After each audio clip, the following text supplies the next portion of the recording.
Alright, so we're going to do another example of graphing vector functions, and this time we're going to graph something called the helix. Let's let r of t be the vector function whose components are cosine of t, sine of t, and t over pi. So the first thing that I'm going to do is use projections to at least have an idea of what's going on with this vector function. And then we will think about a different way of considering their graphs of vector functions. So first, let's think about using projections. And for this, we're going to identify our components. So here we see that x of t is cosine t, y of t is sine of t, and our z component is a linear term, just t over pi. The natural domain here is from negative infinity to infinity, because both sine and cosine have a domain of negative infinity to infinity, and our linear function z of t also has the same domain. And if we think about our projections, let's consider our xy plane first. So the projection on the xy plane means we're going to think of z as taking on the value of 0. So we're just looking at x of t equals cosine of t and y of t equals sine of t.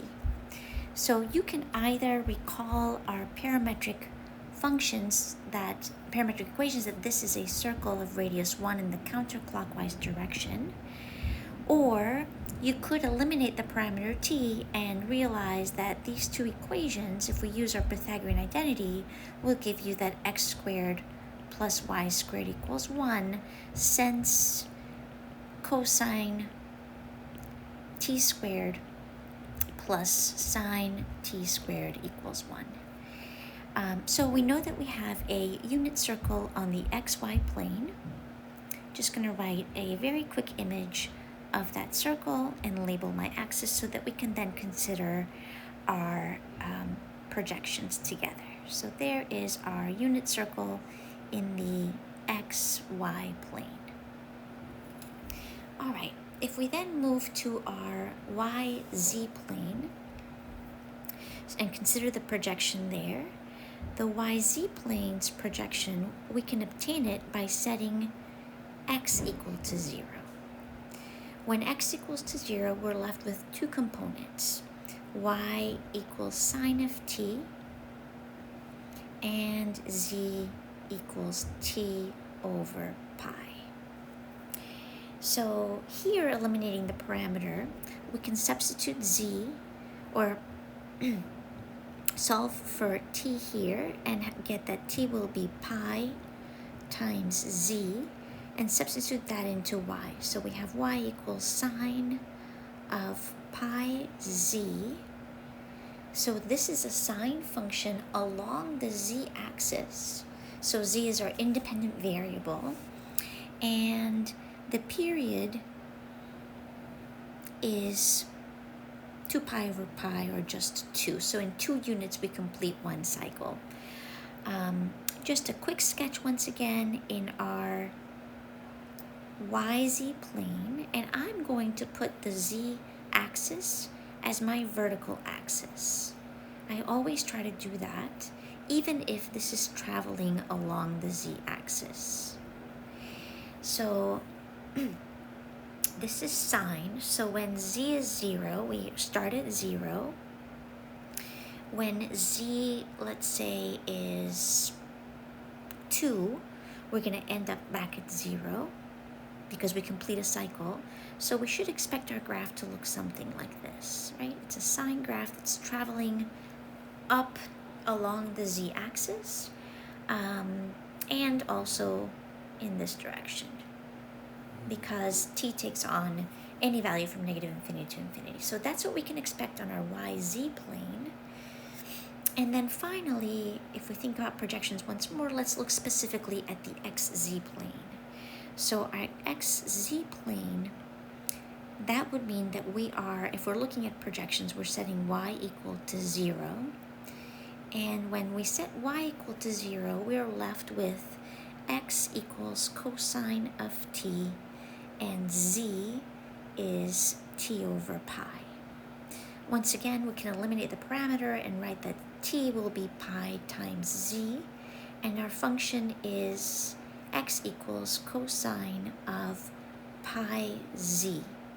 So once again, in my sketch, I'm going to use the z-axis as a vertical axis and the x-axis as my horizontal axis. This is a cosine function with period of 2 once again, and it's going to travel along the z-axis. And it's cosine, so we're going to start something like this. I believe it's going to look something like that, and something like that. And there's our cosine function traveling along z. Now the question is, how do we put all of this together? So it's not very easy to picture what's going on. And thinking in the 3D plane, what I'm going to encourage you to consider is that if we just think about the projection, the XY projection, that gave us a unit circle. And if we just consider, using the wrong application here, sorry about that. Here's our 3D plane. Here's my x-axis, here's my y-axis, and there is my z-axis. And so just a quick idea of what's happening is, think about this as us having a base that is a unit circle on the XY plane. And just considering x equals to cosine t and y equals to sine of t, this is actually a cylinder, right? When we eliminated our parameter, we had that x squared plus y squared equals 1. In 3 dimensions, any equation that has only 2 variables is a cylinder. So this is a cylinder that travels along the z-axis, the missing variable. So we've got something going on like this, a cylinder traveling along the z-axis. So at different values of z, we're still going to get just a unit circle whose projection onto the xy plane is x squared plus y squared equals 1. And then we can think of our helix as a vector function that travels upward along z. Now it's going to be really hard for me to sketch it well, so I'm going to bring in an application to do that, but it's going to look something like this. That's traveling upward along the z-axis. So let me show you an application so that we can better picture what's going on here. And I am going to bring in a browser and paste an application that will give us, here we go. There it is. So let me just slide this down a little bit if I can, underneath our diagram, and you can see something very similar. I'm going to just double tap here and see if I can move this a little bit. I'm moving it along so you can see some cross sections. Here's our cosine cross section, which means that it's on the xz plane. If I turn it all the way this way, you can see there our unit circle. So the red and green axes are the xy plane, and I can turn it a little bit more, and you can start to see how we form this helix and bring everything together. So it's a vector function traveling along the z-axis. If I kind of move, I don't know if I can actually do that. Maybe with my pencil. Nope, can't do that. Maybe I can. Hold on a second. Let's see if I can move this a little. I cannot. Okay, I think we're gonna have to leave it at that. I was trying to move, maybe I can. I was trying to move this little thing so you can see the vector function traveling, but it's not really showing. Oh, there we go. So you can see the vector here that's traveling, pointing to the components, pointing to the head of each vector along our curve. So I'm going to leave it at that because I'm not doing a good job with this application. But there is our helix that's traveling along the z-axis.